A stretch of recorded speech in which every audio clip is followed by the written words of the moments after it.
मुख्य अतिथि डॉक्टर सतीश चंद नैथानी बैजी व मंच पर विराजमान सभी वरिष्ठ जनों का मैं हृदय से अभिनंदन करता हूँ। आज मैं अभिभूत हूँ इतनी जनता देख करके, और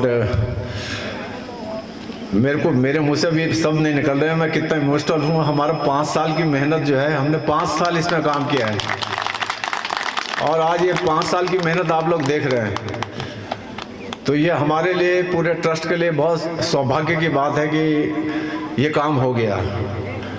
और जब मैं 2017 में अपनी 90 वर्षीय माँ के साथ इस गांव में आया था, तो लगभग सारे जितने भी मकान थे वो खंडहर हो चुके। तो मुझे बड़ा दुख होता था, क्योंकि मैं यहाँ पैदा हुआ हूँ। जो इस मिट्टी से पैदा हुआ है उसका मोह नहीं जाएगा।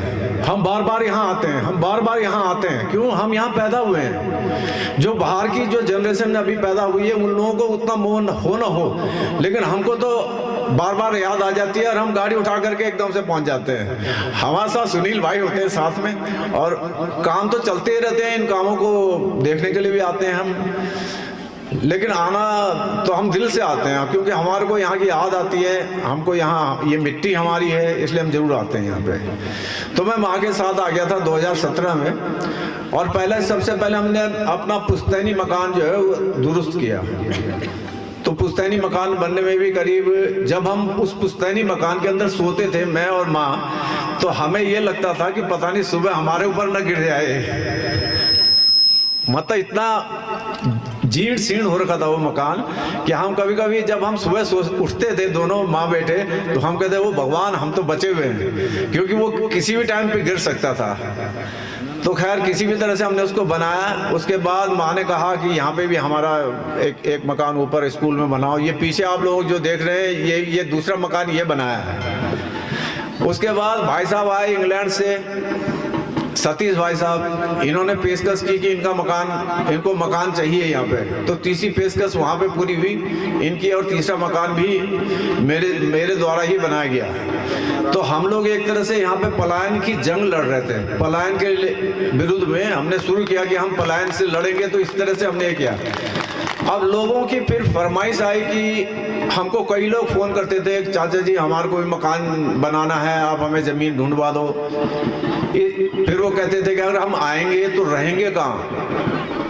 उसके लिए हमने कम्युनिटी हॉल में 6 कमरे बनवाए हैं। उसके जहाँ पे आप लोगों ने अभी स्मारक देखा, उसके नीचे एक सामुदायिक भवन बन रहा है, जिसमें 6 कमरे होंगे और उसके ऊपर एक बड़ा हॉल बनेगा। तो 6 कमरों का सुपर स्ट्रक्चर तो बन गया है, तैयार हो गया है, उस पर काम चल रहा है। तो मुमकिन है फिर आप कोई भी गाँव के जितने भी लोग यहाँ बसना चाहेंगे दोबारा, तो ये इससे बड़ा सौभाग्य हमारा कोई नहीं होगा।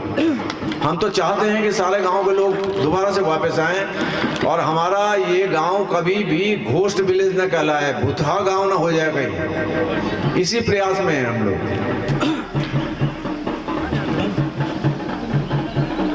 इस बीच हमने 3 साल में लगभग 32 गांवों का भ्रमण किया, 32 विलेजेस पूरे। आप ये समझिए गढ़वाल के जितने भी जिले हैं उनमें हमने 32 गांवों का भ्रमण किया। इवन हम कुमाऊं तक भी गए। जहाँ जहाँ हमारे पुरखों के पैर पड़े थे, हम उस मिट्टी को प्रणाम करके आए। 32 गांवों को घूमे हम इस बीच।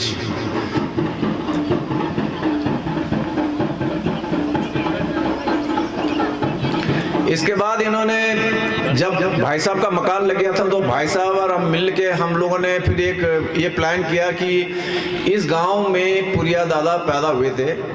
ये पुरिया गांव कहलाता है, पुरिया नैथाना कहलाता है। तो क्यों ना हम पुरिया का एक स्मारक तैयार करें। तो भाई साहब ने उस टाइम पे एक बड़ी धनराशि हमको दे दी, यानी भाई साहब ने 4 लाख रुपए दे दिए एक साथ। अब हम ट्रस्ट पे काम करने लगे। हमने कहा जब एकदम से 4 लाख रुपए मिल गए, तो अब हम पीछे हट भी नहीं सकते थे। तो हमने काम शुरू कर दिया फिर, और काम शुरू करते करते करते 3 साल के अंदर ये पूरी बिल्डिंग, और बाकी भाई साहब के साथ साथ बहुत सारे लोग हमसे जुड़े। सबके दिमाग में ये बात जरूर आती थी कि ये जो काम कर रहे हैं निस्वार्थ कर रहे हैं। हम लोग भी बुजुर्गों की श्रेणी में हैं, डेफिनेटली। तो लोगों को ये भी नहीं होता कि ये बुजुर्ग है तो इनको तो क्या, अभी हमको क्या लेना देना दुनिया से, कि हम कहीं कुछ सोचें कि हाँ भाई हम यहाँ से कुछ पैसा कमाएं या कुछ भी, हमारा लालच हो। अभी हमारे पास लालच नाम की कोई चीज़ ही नहीं है। हम तो ये चाहते हैं कि कुछ अपनी निशानियाँ जरूर यहाँ छोड़ के जाएं दुनिया से जाने से पहले। यही इसी उद्देश्य से काम कर रहे हैं हम लोग। और इस काम में जितने भी भाई बहनों ने हमको मदद की, हम तहे दिल से उनके शुक्रगुजार हैं। इसके साथ ही मैं अपना आप सभी को धन्यवाद बोलता हूं।